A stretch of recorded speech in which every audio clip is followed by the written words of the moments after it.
So good morning guys. तो चलिए start करते हैं आज के यानी कि 4 दिसंबर के इंपॉर्टेंट करंट अफेयर्स को। तो इस प्रश्न में आपसे पूछ रहे हैं अभी हाल ही में 20वीं एशियाई महिला हैंडबॉल चैंपियनशिप 2024 ये कहां पर शुरू हुई है। तो आंसर होगा इसका नई दिल्ली में। यहां हम बात कर रहे हैं एशियन वुमेन हैंडबॉल चैंपियनशिप 2024 की, जो कि इस बार इसका 20वां एडिशन है। अभी 3 दिसंबर को ये शुरू हो गया, जो कि 10 दिसंबर 2024 तक चलेगा। अब कहां पर शुरू हुआ? नई दिल्ली में। नई दिल्ली में जो इंदिरा गांधी इंडोर स्टेडियम है वहां पर। और ये प्रश्न हमारे लिए इसलिए इंपॉर्टेंट हो जाता है क्योंकि भारत पहली बार इसकी मेजबानी कर रहा है, पहली बार हम इसको होस्ट कर रहे हैं। इसका जो लास्ट एडिशन है वो 2022 में हुआ था। 19वां एडिशन साउथ कोरिया में हुआ था। एक्चुअली में हर 2-2 साल के अंतराल में ये होता है। और वैसे मैं आपको बता दूं, एक्चुअल में ये 2024 वाला ये 20वां जो एडिशन है ये कजाकिस्तान के अलमाटी में होना था, पर बाद में इसे भारत ट्रांसफर कर दिया गया। अब ये फाइनली भारत में हो रहा है। और आप यूं भी कह सकते हो कि 2025 में जो महिला हैंडबॉल वर्ल्ड चैंपियनशिप होगा उसके लिए ये क्वालिफाइंग प्रतियोगिता है। अब आप पूछोगे कि 2025 में जो वुमेन हैंडबॉल वर्ल्ड चैंपियनशिप वो कहां पर होगा? वो 2 देशों में होगा, नीदरलैंड और जर्मनी में। ये भी आप ध्यान रख लो, ये भी एक करंट अफेयर्स का प्रश्न बन गया आपका। और इसका जो पहला संस्करण है ना वो भी मैं आपको बता दूं 1987 में हुआ था जॉर्डन के अम्मान में, और उसको साउथ कोरिया ने जीता था। अभी ये वर्तमान में 20वां एडिशन चल रहा है भारत में, नई दिल्ली में।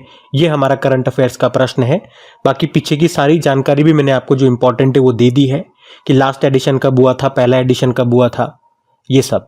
और इसमें अब तक जो सबसे सफल टीम है वो साउथ कोरिया की टीम रही है, 16 बार वो जीत चुकी है। देखो, एशियन हैंडबॉल फेडरेशन की बात करें, स्थापना होती है 1974 में और हेडक्वार्टर इसका साउथ सुरा कुवैत में आपको मिलेगा। तो ये आप ध्यान रखेंगे। अगला प्रश्न हम देखते हैं। अच्छा, आगे बढ़ने से पहले यहाँ पे कुछ मैं आपको इसी तरह के करंट अफेयर्स रिवाइज करवा दूं, जहाँ पे हम देखेंगे कि कुछ चैंपियनशिप है आने वाले सालों में कहाँ पर होगी। ये सारे करंट अफेयर्स में पड़े हुए प्रश्न हैं जो एक साथ में आपके लिए लेकर के आ रहा हूँ। जैसे कि देखो, वर्ल्ड एथलेटिक्स अल्टीमेट चैंपियनशिप ये 2026 में होगा और पहली बार होगा, तो हंगरी में होगा, ध्यान रखना। AFC वुमेन्स एशियन कप 2026 वाले ऑस्ट्रेलिया में होंगे और 2029 वाले उज्बेकिस्तान में होंगे। 2027 में जो फीफा वुमेन्स वर्ल्ड कप है ये ब्राजील में होगा। अभी प्रश्न ये एग्जाम में आया भी था। ICC women's T20 world cup 2024 ये अभी कहाँ पे हुआ? होना ये बांग्लादेश में था, लेकिन हुआ कहाँ पे? यूनाइटेड अरब अमीरात में हुआ। आपको बताना है कौन जीता और किसको हराया। उसी तरह से अभी जो ICC mains T20 world cup 2024 हुए वेस्ट इंडीज USA में, इसमें बताओ कि कौन जीता और किसको हराया। ये 2 प्रश्न आपके होमवर्क प्रश्न में पूछ रहा हूं, बताइएगा। और अभी जो 38वें नेशनल गेम्स, वैसे ही अभी 2024 के लास्ट में होने थे, लेकिन किसका दिया गया?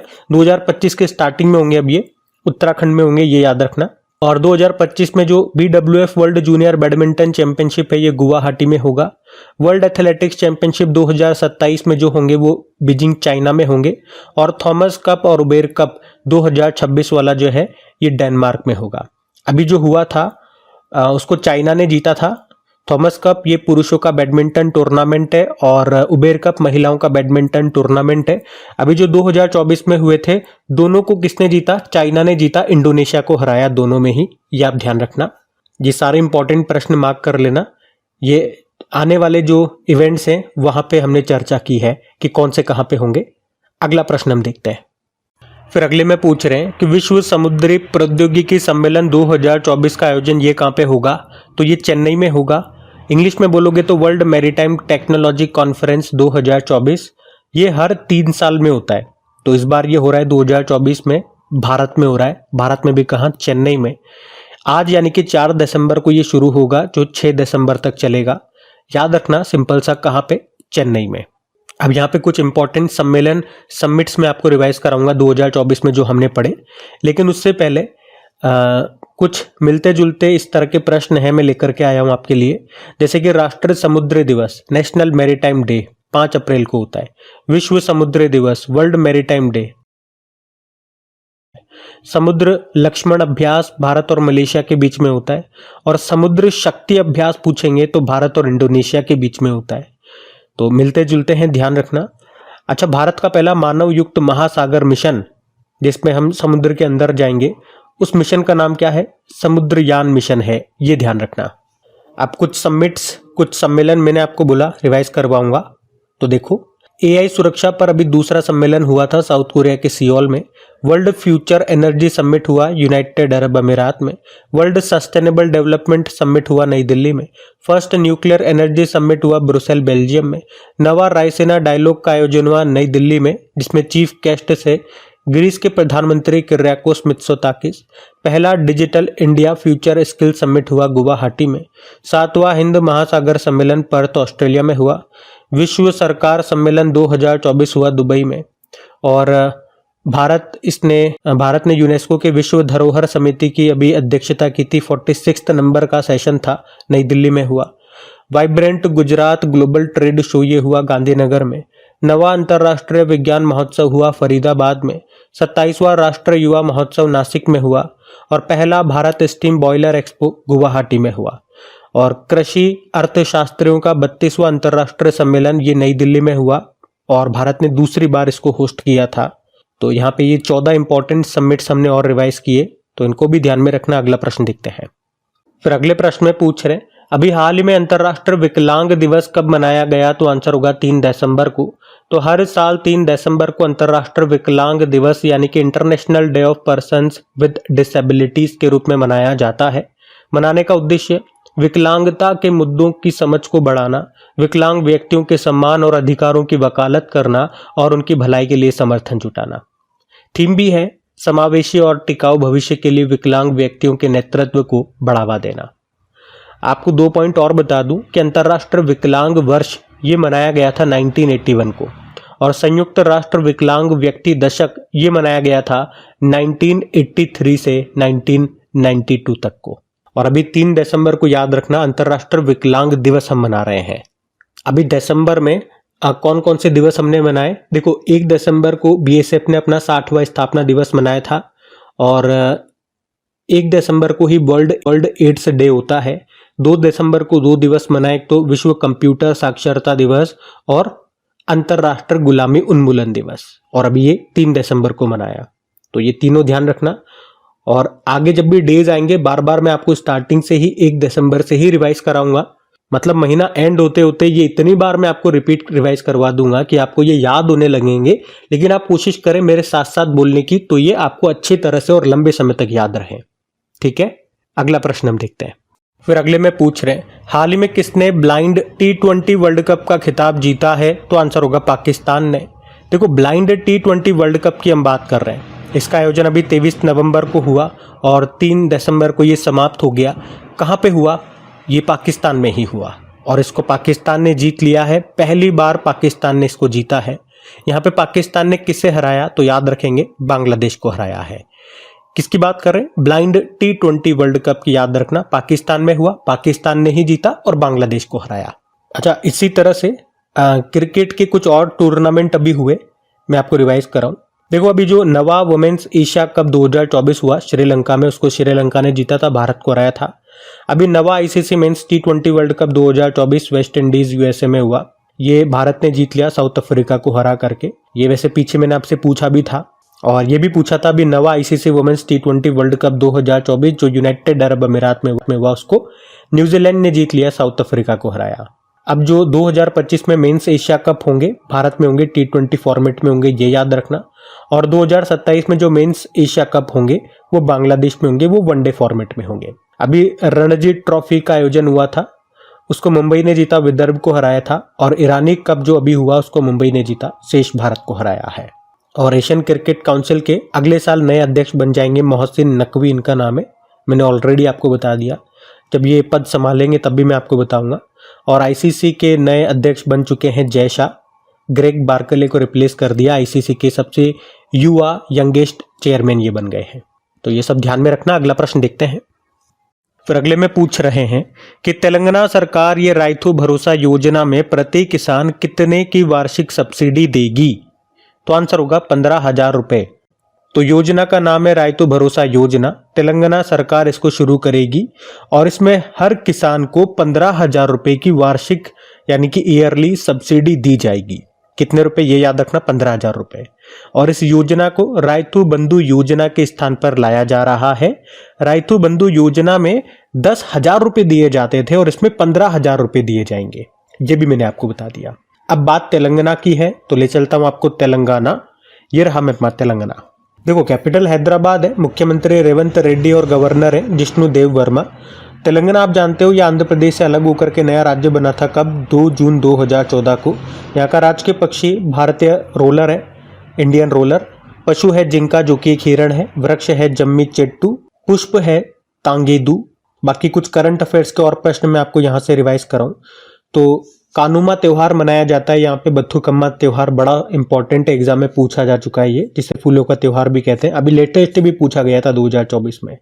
बोनालू उत्सव मनाया जाता है। मेदराम जात्रा महोत्सव जो कि कुंभ के बाद दूसरा सबसे बड़ा मेला है।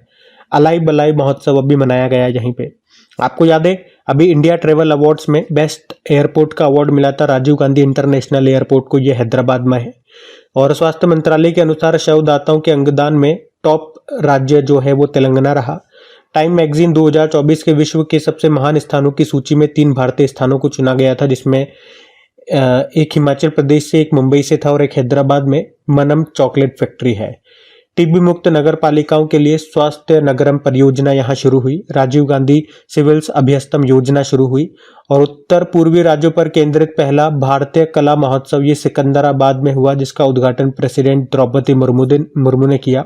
उसके अलावा नीति आयोग के महिला उद्यमिता चैप्टर में शामिल होने वाला पहला राज्य बना था तेलंगाना।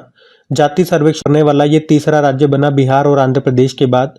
और हमारे जो रक्षा मंत्री हैं राजनाथ सिंह, उन्होंने तेलंगाना के विकाराबाद जिले के दामागुंडम वन क्षेत्र में अभी नौसेना का दूसरा वेरी लो फ्रिक्वेंसी वाले रडार स्टेशन की आधारशिला भी रखी थी। उसके अलावा गुसाड़ी लोक नर्तक कनक राजू का भी निधन हो गया। वे राजगोंड जनजाति से बिलोंग करते थे और अभी इन पे प्रश्न एक एग्जाम में आया भी था। तो ये सारे पॉइंट्स ध्यान में रखना। अगला प्रश्न देखते हैं। फिर अगले में पूछ रहे हैं कि हाल ही में भारत के श्रीनगर में एशिया की पहली जल परिवहन सेवा ये किस नाम से शुरू हुई, तो आंसर होगा उबर शिकारा। तो उबर टैक्सी तो नाम आपने सुना होगा, हो सकता है कभी टैक्सी भी बुक की हो। तो अभी इसी कंपनी ने जम्मू कश्मीर के श्रीनगर की डल झील में एशिया की पहली वाटर ट्रांसपोर्ट फैसिलिटी यानी कि जल परिवहन सेवा ये शुरू की है और इसका नाम रखा है उबर शिकारा। ये जो यहाँ की नाव होती है ना, उन्हें शिकारा कहा जाता है। तो अब उबर ऐप से आप शिकारा की सवारी बुक कर सकते हैं। अच्छा, डल झील से याद दिलाऊं, अभी अमेजॉन इंडिया ने डल झील में अपना पहला फ्लोटिंग स्टोर खोलने की घोषणा की थी। स्टेट बैंक ऑफ इंडिया ने डल झील में ही फ्लोटिंग एटीएम खोला था। और जैसे हमने पढ़ा प्रश्न में कि ये श्रीनगर में एशिया की पहली जल परिवहन सेवा शुरू की है, उसी तरह से एशिया की पहली स्वास्थ्य अनुसंधान प्री क्लिनिकल नेटवर्क सुविधा ये खोली गई फरीदाबाद में। 2024 में पहला एशियाई बौद्ध शिखर सम्मेलन हुआ नई दिल्ली में। एशिया की पहली महिला न्यूरोसर्जन कौन थी जिनका भी निधन हो गया, डॉक्टर टीएस कनका। और एशिया की पहली महिला लोको पायलट का नाम क्या है, सुरेखा यादव है।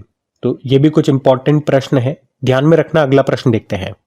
अगले में क्या पूछ रहे कि एशियाई ई स्पोर्ट्स गेम्स में ई फुटबॉल में पवन काम्पेली ने कौन सा पदक जीता, तो आंसर होगा ब्रोंज मेडल। यहाँ पे हम बात कर रहे हैं एशियन ई स्पोर्ट्स गेम्स 2024 की, जिसमें ई फुटबॉल में भारत के पवन काम्पेली ने ब्रोंज मेडल जीता है। और इस खेल में ये भारत का पहला मेडल है, पहली बार इसमें हमने कोई पदक जीता। कौन लेकर के आए मेडल, पवन काम्पेली, जिन्हें मिस्टर टॉमबॉय के नाम से भी जाना जाता है, वो इस नाम से मशहूर है। और यहाँ पर उन्होंने इंडोनेशिया के असगार्ड अजीजी को हराया। अच्छा, ये खेल हुए कहाँ, थाईलैंड के बैंकॉक में। अच्छा, ई स्पोर्ट्स गेम से मुझे याद आ रहा है कि ओलंपिक ई स्पोर्ट्स गेम्स ये पहली बार अब होंगे, 2025 में इसका पहला एडिशन होगा। तो प्रश्न यही इंपॉर्टेंट हो जाएगा कि होंगे कहां पे, तो याद रखना जरूर, इसे होस्ट कर रहा है सऊदी अरब। ये सबसे ज्यादा इंपॉर्टेंट प्रश्न है, ठीक है। अगला प्रश्न देखते हैं। फिर पूछ रहे हैं कि अभी श्रीलंका की दूसरी महिला मुख्य न्यायाधीश कौन बनी है, तो आंसर होगा मर्डू फर्नांडो। तो न्यायमूर्ति मर्दू निरूपा बिंदुशिनी फर्नांडो, ये वैसे इनका पूरा नाम है, शॉर्ट में याद रख लो मर्दू फर्नांडो। मर्द नहीं है, मर्दू है, ऐसे याद रख लो।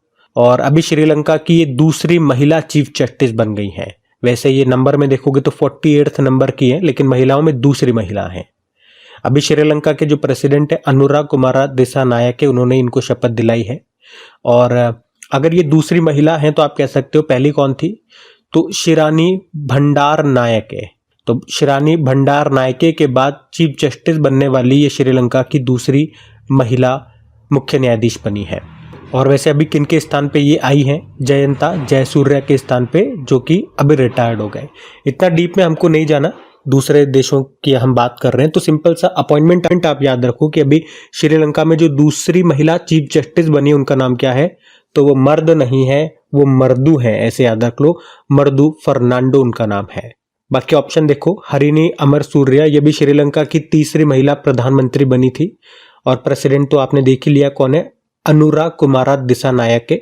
जयसिंता कल्याण याद है, भारत की पहली महिला पिच क्यूरेटर बनी थी। पिच क्यूरेटर किसे कहा जाता है, जो क्रिकेट पिच की देखभाल करते हैं। वहीं इदा शीशा नोंगरांग मेघालय की पहली महिला डीजीपी ये बनी थी। वैसे श्रीलंका की भी बात हुई है तो ले चलता हूं आपको श्रीलंका भी। ये रहा श्रीलंका। देखो 2 कैपिटल देखने को मिलेगी, कमर्शियल कैपिटल कोलंबो है, तो एडमिनिस्ट्रेटिव कैपिटल इसकी श्री जयवर्धनेपुरम कोटे है। करेंसी है श्रीलंकन रुपी। प्रधानमंत्री और प्रेसिडेंट हमने देख ही लिया, प्रेसिडेंट अनुरा कुमारा दिसानायक और हरिनी अमरसूर्या यहाँ के प्रधानमंत्री हैं। और इसके साथ कौन कौन सी एक्सरसाइज हम करते हैं, भारत और श्रीलंका के बीच कौन कौन से अभ्यास होते हैं, मित्र शक्ति होता है, स्लाइनेक्स होता है, एक दोस्ती एक्सरसाइज भी होता है, लेकिन भारत श्रीलंका के अलावा उसमें मालदीव भी होता है। देखो भारत और श्रीलंका के बीच में ये एक पाक जल डमरू मध्य आपको मिलेगा, जिसे अंग्रेजी में पाक स्ट्रेट बोलते हैं, ये भी आप ध्यान रखिएगा। अगला प्रश्न देखते हैं। बाकी ये तो मैं आपको बता ही चुका हूं ना कि वुमेन्स क्रिकेट एशिया कप 2024 जो भी श्रीलंका में हुए थे उसको श्रीलंका नहीं जीता था, भारत को हरा करके, ये मैं आपको बता चुका हूं, ध्यान में रखना। अगला प्रश्न देखते हैं। फिर अगले प्रश्न में पूछ रहे हैं, अभी हाल ही में ऑक्सफोर्ड ने किसे 2024 का वर्ड ऑफ द ईयर चुना है, तो आंसर होगा ब्रेन रोट को। तो ऑक्सफोर्ड यूनिवर्सिटी ने 2024 के लिए ब्रेन रोट को अभी Oxford word of the year चुना है। ब्रेन रूट क्या मतलब हो गया इसका, तो सोशल मीडिया प्लेटफॉर्म पर घंटों बिना सोचे समझे स्क्रॉल करने की आदत को ब्रेन रॉट कहा जाता है। ये शब्द सोशल मीडिया पर लगातार कंटेंट देखने के कारण दिमाग पर पड़ने वाले नकारात्मक प्रभाव को दर्शाता है। अभी इसी साल कॉलिंस डिक्शनरी ने वर्ड ऑफ द ईयर चुना था किसे, ब्राट को, BRAT ब्राट, तो वो भी आपको याद होगा। बाकी ये थी आज के आपकी करंट अफेयर्स की क्लास। तो कमेंट करके जरूर बताइएगा सेशन आपको कैसा लगा। अच्छा लगा तो प्लीज वीडियोस को अपने दोस्तों के साथ में स्टडी ग्रुप में एक बार शेयर करके वीडियोस को सपोर्ट जरूर कीजिए, मुझे सपोर्ट कीजिए। अभी तक वीडियो को लाइक नहीं करा तो लाइक जरूर कर देना। बाकी बता दूं, इनका PDF और क्विज आपको डेली मिलता है। कहां पर, अपनी क्रिक एग्जाम एप्लीकेशन पे। तो क्विज लगाइए, प्रैक्टिस करते रहिए, ताकि एग्जाम टाइम में ये सब चीजें जो अभी आप पढ़ रहे हो वो भूलो नहीं। और ये पॉसिबल तभी होगा जब आप प्रैक्टिस करते रहोगे, और जब आप टेस्ट लगाओगे तो आपको पता लगेगा कि कितने समय में क्वेश्चन को आपने रीड करा और सही आंसर लगाया, आंसर सही हुआ या गलत हुआ, सारा का सारा जो डिटेल है वो आपको लास्ट में मिल जाएगा कि क्वेश्चन लगाने में कितना समय लिया, कितने सही हुए, कितने रॉन्ग हुए। बाकी और स्टूडेंट्स के साथ आपको अपनी रैंक भी पता लगेगी। तो ये सब फैसिलिटी आपको वहां मिलती है फ्री ऑफ कॉस्ट। मॉर्निंग में आपको PDF अपनी क्रिक एग्जाम एप्लीकेशन पे मिल जाती है, और इवनिंग तक PDF आपको अपने टेलीग्राम चैनल पे मिलती है। सबके लिंक नीचे डिस्क्रिप्शन बॉक्स में है। और वैसे आप प्ले स्टोर में जाकर के भी क्रिक एग्जाम एप्लीकेशन को इंस्टॉल कर सकते हैं। बाकी चलो अभी कल के करंट अफेयर्स का मैं आपको क्विक रिवीजन करा दूं, फिर हम सेशन एंड करते हैं। ये एप्लीकेशन और टेलीग्राम और PDF क्विज वगैरह की जानकारी मुझे डेली देनी पड़ती है, मजबूरी है। अगर कोई नए स्टूडेंट पहली बार हमसे जुड़ रहे हैं या वीडियो देख रहे हैं तो उनके लिए होता है ये। चलो अभी रिवीजन करवाते हैं आपको। तो पहला प्रश्न पूछा था कि भारत और किस देश के बीच में हरिमऊ शक्ति अभ्यास हुआ, तो मलेशिया और भारत के बीच में हुआ। फिर पूछा उत्तर प्रदेश का 76वां जिला कौन सा बना, महाकुंभ। FBI का अगला निदेशक किसे घोषित किया, डोनाल्ड ट्रंप ने तो काश पटेल को। सैयद मोदी अंतरराष्ट्रीय बैडमिंटन प्रतियोगिता जो अभी हुई उसमें पुरुष एकल का खिताब जीता लक्ष्य सेन ने। विश्व व्यापार संगठन का महानिदेशक किसे बनाया गया, नागोजी ओंकाजा-इवेला को। मध्य प्रदेश का 8वां टाइगर रिजर्व कौन सा होगा, माधव नेशनल पार्क। विश्व कंप्यूटर साक्षरता दिवस कब मनाया गया, 2 दिसंबर को। ICC के सबसे युवा चेयरमैन कौन बने, जय शाह। और भारतीय सेना ने किसके साथ पहला टेबल टॉप सिनबेक्स अभ्यास आयोजित किया, तो कंबोडिया के साथ। कल का भी होमवर्क प्रश्न देखते हैं और सेशन एंड करते हैं। तो कल आपसे पूछा था कि आईफा अवार्ड्स 2024 में बेस्ट फिल्म का पुरस्कार किसे मिला, तो आंसर होगा एनिमल को। आप सभी ने प्रश्न का बिल्कुल सही उत्तर दिया। अब ये रहा आज का आपका होमवर्क प्रश्न।